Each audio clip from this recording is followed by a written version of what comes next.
At base nga po sa ulat ng GMA Integrated News Research, mahigit 20 na ho ang namamatay dahil sa mga tinamo nilang injuries mula sa hazing o umano'y hazing. Kabilang po dyan ang ilang estudyante.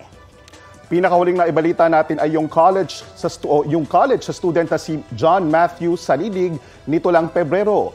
2017 nang mamatay dahil din sa hazing ang law student na si Horacio Castillo III. Sa kasunod na taon, pinasa na ang batas na nag-aamyenda sa anti-hazing law. Mahigpit nitong ipinagbabawal ang lahat ng uri ng hazing sa mga fraternity, sorority at organisasyon sa mga eskwelahan.